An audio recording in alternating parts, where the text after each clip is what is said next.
Shalom, salam damai sejahtera bagi kita semua. Pada kesempatan kali ini kita akan melanjutkan pembahasan mengenai materi kuliah untuk mata kuliah rekayasa perangkat lunak. Materi yang akan kita bahas kali ini adalah tentang model proses perangkat lunak secara umum. Untuk mengawali pembahasan materi pada saat ini ada satu kata bijak dari Albert Einstein. I have no special talent, I'm only passionate curious. Kita semua tidak punya talent yang spesial, tapi kita bisa jika kita ada keinginan untuk mencari tahu. Dalam pembahasan materi kali ini akan ada 6 agenda yang akan kita pelajari. Dari yang pertama kita akan belajar konsep dasar System Development Life Cycle. Selanjutnya kita akan belajar aliran-aliran proses dalam rekayasa perangkat lunak. Dan sisanya 4 agenda yang lainnya adalah tentang model-model proses dalam rekayasa perangkat lunak, yaitu ada waterfall, incremental, prototyping, dan spiral. Kita awali dengan System Development Life Cycle atau sering kita singkat sebagai SDLC. SDLC ini adalah sebuah rangkaian aktivitas yang biasa kita gunakan untuk mengelola atau memanajemen proses pengembangan sistem. Dalam penggunaannya ada 2 pendekatan yang biasa digunakan dalam SDLC. Yaitu yang pertama adalah pendekatan prediktif atau istilah lainnya adalah plan driven, di mana asumsinya dari awal proyek pengembangan perangkat lunak ini sudah bisa diprediksi dengan baik. Dan ada juga yang kedua adalah pendekatan adaptif, di mana pendekatan yang kedua ini biasanya dia lebih adaptif dan asumsinya bahwa proyek itu ketika diawali atau ketika dimulai belum bisa direncanakan secara detail. Keduanya di dalamnya nanti akan ada berbagai macam variasi dari SDLC yang akan digunakan pada 2 pendekatan ini. Bagaimana caranya kita memilih menggunakan pendekatan secara prediktif atau secara adaptif? Ada 2 cara sederhana untuk kita memilihnya, yaitu yang pertama, jika kebutuhan kita sudah kita mengerti dari awal, jika requirement sudah kita sangat mengerti dan sudah bisa didefinisikan dengan baik, maka kita bisa memilih yang prediktif. Dan yang kedua, jika secara teknis resikonya rendah, maka kita bisa memilih prediktif. Tetapi jika ternyata kebutuhan seperti yang tadi di awal disampaikan, bahwa jika kebutuhan dan data serta informasi ketika kita mengembangkan perangkat lunak itu belum bisa kita mengerti dengan baik atau tidak pasti, maka kita bisa mengambil pendekatan secara adaptif. Dan yang kedua, jika resikonya ternyata cukup tinggi, secara teknis risikonya tinggi, maka kita juga bisa mengambil pendekatan secara adaptif. Dalam pendekatan secara prediktif, SDLC terdiri dari 5 tahapan utama, yaitu yang pertama adalah project planning, selanjutnya ada analysis, kemudian ada design, ada implementation, dan yang terakhir ada support. Nah, untuk project planning sendiri, pada tahapan yang paling pertama ini dilakukan identifikasi ruang lingkup dari sistem baru. Jadi dicari tahu kira-kira sistem yang akan dikembangkan itu sebesar apa, batasannya seperti apa, dan pada tahapan awal ini juga dilakukan penyusunan jadwal untuk pengembangan proyek, sumber daya yang digunakan, anggaran atau biaya yang dibutuhkan dalam pelaksanaan proyek. Semuanya dikerjakan pada tahapan awal, yaitu pada tahapan project planning atau tahapan perencanaan. Setelah kita sudah merencanakan pengembangan perangkat lunak kita, proyek pengembangan perangkat lunak kita, selanjutnya kita lakukan analisis. Nah, pada tahapan ini dilakukan untuk memahami serta sekaligus mendokumentasikan detail dari kebutuhan-kebutuhan yang akan kita perlukan nanti dalam pengembangan perangkat lunak. Biasanya di sini dilakukan analisis kebutuhan fungsional dan kebutuhan non-fungsional dari sistem baru yang nanti akan dikembangkan. Setelah kita selesai melakukan analisis, kemudian hasil dari analisis ini dibawa ke tahap yang berikutnya atau ke kegiatan yang berikutnya, yaitu kegiatan desain. Pada kegiatan desain ini dilakukan desain solusi berdasarkan hasil analisis tadi. Ada banyak desain yang akan dikerjakan di sini, mulai dari desain database, desain arsitekturnya, desain antarmukanya, dan desain-desain lainnya yang diperlukan dalam pengembangan perangkat lunak kita. Setelah selesai didesain, hasil desain itu kemudian diimplementasikan dalam sebuah perangkat lunak, di mana pada tahapan implementation dilakukan pembangunan dalam bentuk pembuatan kode programnya. Selanjutnya juga kita bisa melakukan pengujian atau testing dan bahkan sampai kita bisa mendeploymentnya atau menginstalnya pada lingkungan pengguna dari perangkat lunak yang kita kembangkan ini. Dan setelah semuanya selesai, maka kemudian tahapan yang terakhir adalah tahapan support. Pada materi sebelumnya, yaitu pada materi pendahuluan, dijelaskan bahwa kita tidak bisa setelah selesai membangun perangkat lunak kemudian kita membiarkannya atau kita berhenti, tetapi kita harus melakukan support. Sekiranya ada kebutuhan-kebutuhan pengguna yang harus diperbaiki, ada kebutuhan-kebutuhan pengguna yang harus ditambah, atau mungkin ada kesalahan-kesalahan tertentu dalam sistem yang kita kembangkan atau dalam perangkat lunak yang kita kembangkan, sehingga dibutuhkanlah yang namanya tahapan support. Dalam pengembangan perangkat lunak menggunakan pendekatan SDLC, ada 4 aliran atau 4 flow dalam proses pengembangannya, yaitu yang pertama adalah flow secara linear, kemudian aliran atau flow secara iteratif, selanjutnya ada secara paralel dan evolutionary. Linear artinya secara berurutan, mulai dari tahapan yang satu berurutan ke tahapan yang lainnya. Sedangkan pada aliran atau flow yang iteratif, maka ada beberapa proses yang diiterasi atau yang diulang. Dapat dilihat pada materi di sini, pada flow yang iteratif, setelah kita selesai melakukan communication, kemudian melakukan planning, mungkin masih ada kebutuhan-kebutuhan yang masih tertinggal, atau ada kebutuhan-kebutuhan yang masih kurang, maka kita bisa mengiterasi kembali tahapan communication, kita bisa mengulangnya kembali, dan selanjutnya setelah selesai, mungkin sudah selesai, kita bisa lanjut ke tahapan modeling. Nah, tahapan modeling ini bisa juga dilakukan menjadi beberapa iterasi, beberapa ulangan. Setelah selesai, kemudian masuk ke construction, dan seterusnya. Jadi, ada tahapan-tahapan yang diulang, berbeda dengan tahapan linear yang hanya sekali jalan dan kemudian selesai. Selanjutnya ada aliran, yaitu yang evolutionary. Di sini dalam bentuk siklus, ketika selesai semua tahapannya kemudian diulang lagi. Ini hampir sama dengan yang pada iteratif, tetapi kalau pada iteratif setiap tahapan kita bisa mengulangnya, tetapi pada evolutionary kita menyelesaikan dulu keseluruhan tahapannya sampai tahapan terakhir, kemudian ada increment di dalamnya, ada tambahan, dan kita ulang lagi dari proses yang pertama.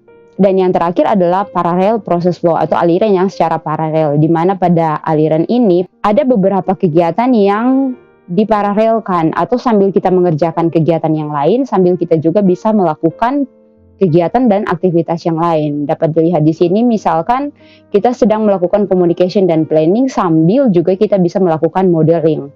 Sehingga kita tidak perlu menunggu sampai communication dan planning selesai, tetapi dua tahapan ini dapat berjalan bersamaan, dan sambil itu pula kita bisa melakukan modeling.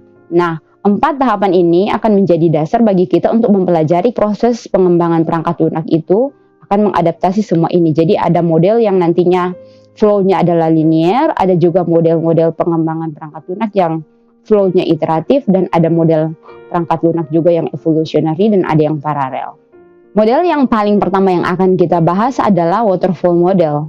Nah, waterfall model ini merupakan model pengembangan perangkat lunak yang paling dasar dan yang paling generik dari proses-proses yang lain. Nah, model waterfall ini mengadaptasi atau menggunakan yang aliran secara linear tadi, di mana pengembangan berbasis waterfall itu berjalan berurutan dari satu tahap ke tahap berikutnya.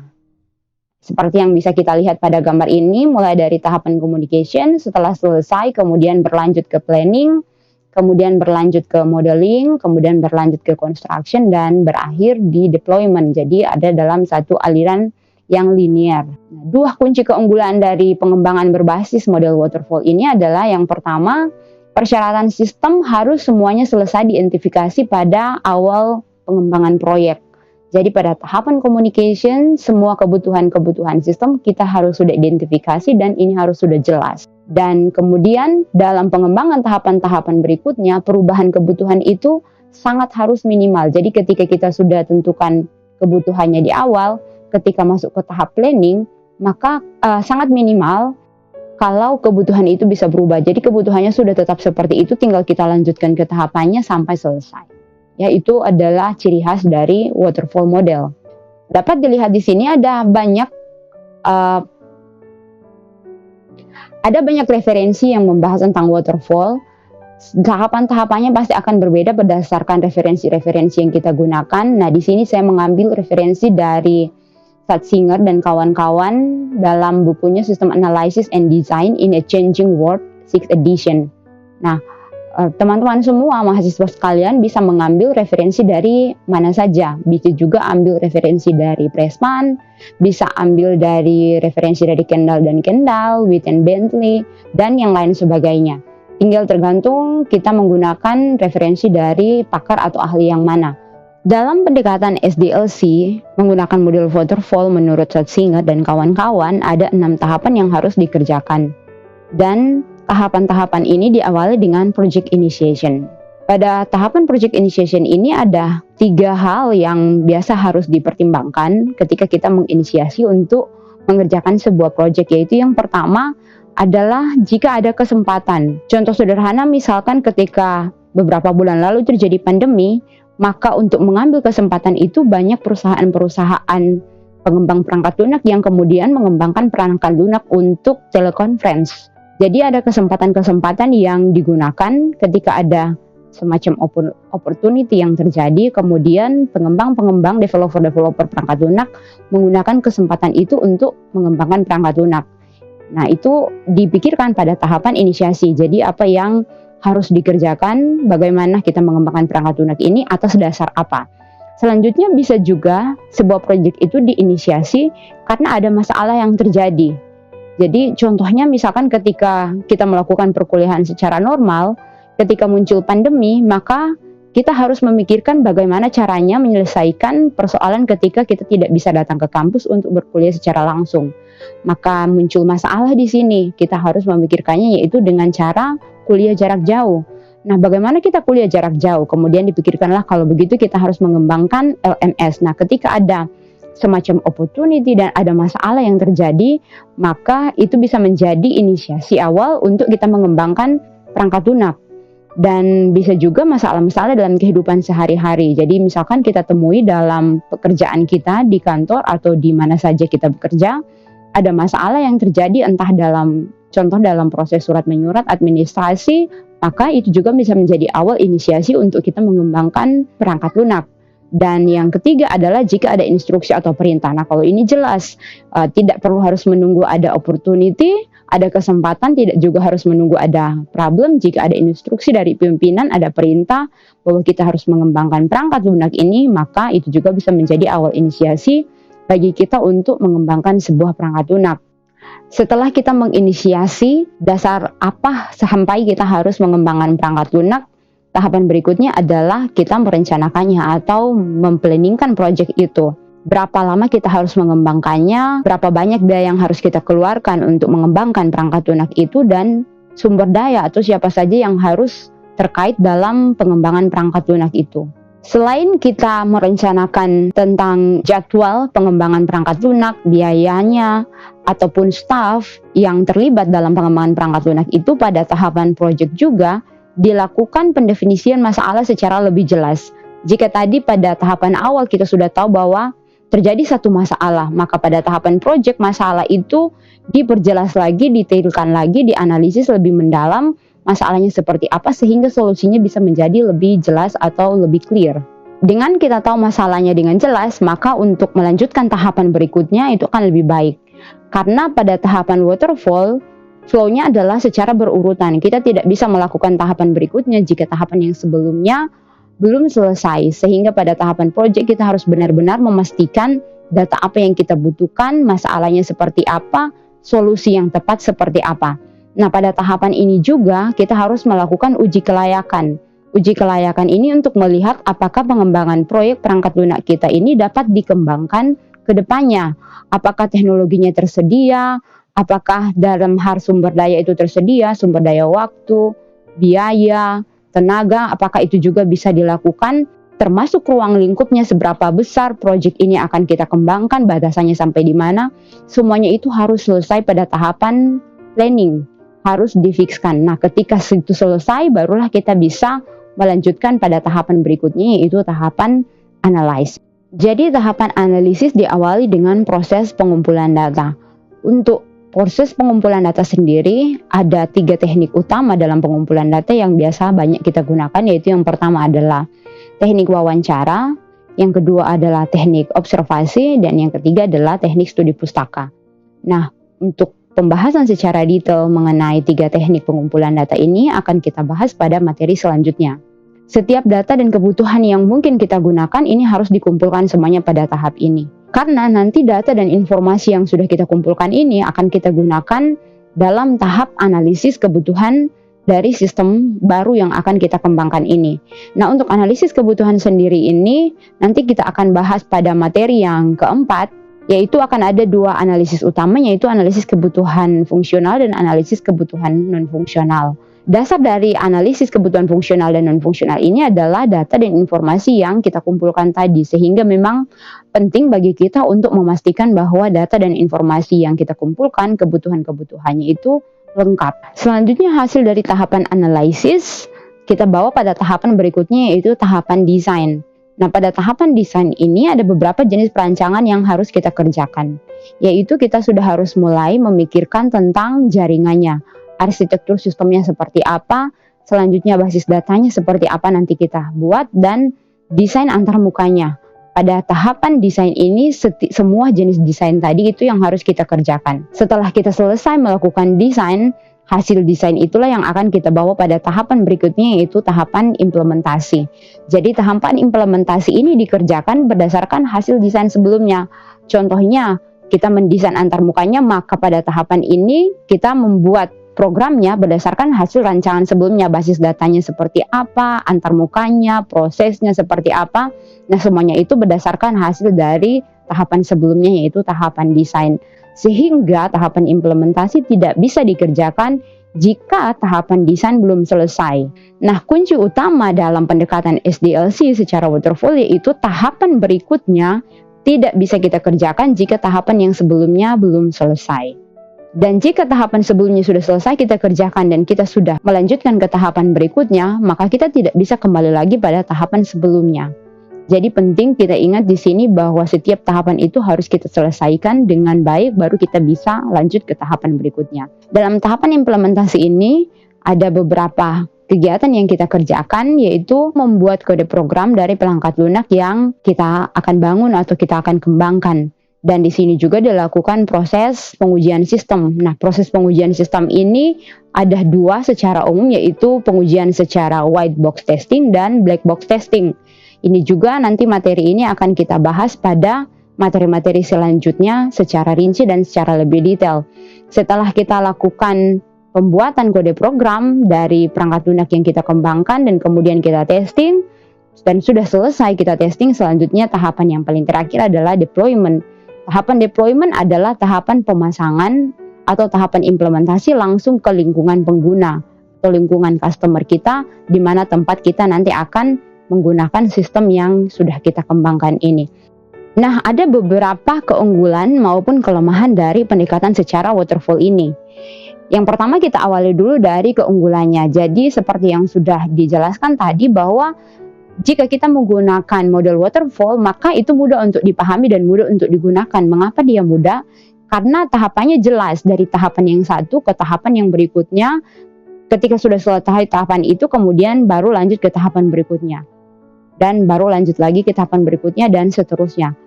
Jadi sangat mudah untuk kita pahami flow-nya, alirannya, arusnya, dan pekerjaannya juga tentu akan lebih mudah untuk dikerjakan karena secara berurutan. Setiap tahapannya itu dapat kita pahami juga dengan baik. Nah, karena dia bisa dipahami dengan baik dan mudah dan per tahapan, maka tentu kontrol manajemennya menjadi lebih mudah.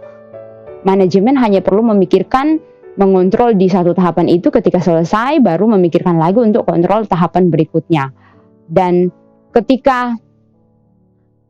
waterfall ini juga memiliki kelebihan, yaitu kontrol kualitasnya bagus dari biaya dan jadwalnya, ya karena tadi semuanya dikerjakan per tahapan. Yang berikutnya adalah dengan menggunakan model waterfall ini kita bisa mengidentifikasi kebutuhan sistem itu pada awal pengembangan proyek, sebelum kita membuat kode programnya atau sebelum kita menulis kode programnya, sehingga hal ini bisa meminimalisasi perubahan-perubahan yang terjadi. Nah, banyak dari kita ketika kita mengembangkan sebuah perangkat lunak, ketika kita dalam membuat kode programnya tiba-tiba terpikir untuk rubah ini, rubah itu, sehingga proses penyusunan atau penulisan kode program kita tidak pernah selesai. Nah, dengan menggunakan waterfall, hal itu tidak bisa kita kerjakan atau hal itu tidak bisa kita lakukan. Jadi segala kebutuhan yang sudah kita tetapkan di awal itu harus dilakukan seperti itu pada tahapan penulisan kode program. Jadi perubahan-perubahan yang akan terjadi nanti pasti akan sangat minimal. Selain keunggulan atau kelebihan yang dimiliki waterfall, ada juga kelemahan yang terjadi ketika kita menggunakan metode waterfall, yaitu semua kebutuhannya harus kita ketahui di awal, sehingga ini akan menyulitkan kita jika setelah kita melewati tahapan project atau tahapan analisis, dan saat kita sudah melakukan tahapan desain maupun tahapan implementasi ada data yang masih kurang, ada kebutuhan yang masih kurang, kita tidak bisa merubah itu dengan gampang. Dan kemudian waktunya bisa saja lama kalau kita harus memastikan datanya lengkap pada awal perencanaan proyek, maka bisa saja waktu antara proposal dari planning sampai kepada deployment tadi, tahapan yang terakhir lama karena harus dipastikan dengan rinci, dengan detail, dengan baik, baru bisa lanjut ke tahap berikutnya. Kita tidak bisa dengan cepat menyelesaikan setiap tahapannya. Selanjutnya, karena setiap tahapan itu memang tidak bisa kita kembali lagi, maka semuanya harus dispesifikasikan dan didetailkan. Desain harus jelas sebelum dilakukan pengkodean. Ini juga bisa berpengaruh pada penggunaan waktu. Kalau tim desain melakukannya dalam waktu yang lama, maka tim programmer dalam proses penulisan kode program juga harus menunggu hasil dari tim desain. Mereka tidak bisa mengerjakannya dulu, kemudian kembali bertanya kepada desain, apa yang kurang, dan lain sebagainya, tetapi benar-benar harus menunggu hasil desain selesai, baru tim programmer bisa bekerja. Nah, ini juga bisa membuat beberapa tim lainnya tidak ada pekerjaan ketika tim yang satu belum selesai. Dan selanjutnya ada kelemahan lainnya, yaitu kemungkinan kecil bagi customer untuk melihat preview sistem. Karena customer nanti bisa melihat sistem itu ketika sudah selesai pada tahap terakhir, yaitu tahap deployment. Sehingga sebelum tahap itu selesai, customer tidak tahu kira-kira previewnya seperti apa, kira-kira model sistemnya seperti apa. Nanti setelah selesai pada tahap deployment, customer baru bisa tahu. Dan yang terakhir adalah sulit memang untuk mengikuti jika ternyata customer ada yang merubah kebutuhannya pada saat pengembangan sistem. Biasanya memang ketika kita bertemu dengan customer pada awal perencanaan proyek, customer akan menyebutkan kebutuhan-kebutuhan yang mereka butuhkan. Tetapi seiring dengan berjalannya pengembangan proyek itu, bisa saja ada perubahan-perubahan kebutuhan. Nah, ini perubahan kebutuhan seperti ini yang sulit untuk diterima atau sulit untuk dikerjakan ketika kita menggunakan model waterfall. Untuk mengatasi kelemahan-kelemahan yang terjadi pada model waterfall ini, kemudian ada model lain yang diusulkan, yaitu pendekatan waterfall yang dimodifikasi dengan overlapping di beberapa fase. Seperti terlihat di sini, tahapannya tetap sama seperti tahapan sebelumnya, yaitu ada project initiation, ada project planning, analysis, design, implementation, dan deployment. Tetapi kemudian ditambahkan beberapa tambahan overlapping fase tertentu. Setelah kita menyelesaikan project planning, kemudian melanjutkan pada tahapan analisis, jika ada data-data tertentu yang masih tertinggal tadi, jika ada tambahan kebutuhan dari customer, jika ternyata masih ada yang harus kita rencanakan lagi, maka kita bisa tambahkan overlapping fase project bersamaan dengan kita mengerjakan tahap analisis. Selanjutnya begitu juga ketika kita sudah mengerjakan desain dan masih ada tugas analisis, ada satu atau dua atau beberapa tugas analisis yang belum selesai, nah itu bisa kita tambahkan sebagai fase lainnya, tambahan fase analisis yang bisa dikerjakan saat kita mengerjakan fase desain. Jadi ini adalah contoh dari flow yang paralel tadi, seperti dijelaskan di awal tadi bahwa ada yang flow paralel, bisa overlapping. Sambil mengerjakan tahapan yang lain, kita bisa juga mengerjakan tahapan yang lain. Nah, setelah desain, kemudian kita masuk ke implementasi. Nah, dalam proses implementasi ternyata ada desain yang masih kurang, kita juga bisa tambahkan tugas pekerjaan desain sambil kita mengerjakan implementasi, dan selanjutnya adalah deployment. Nah, ini adalah modifikasi dari pendekatan waterfall tadi.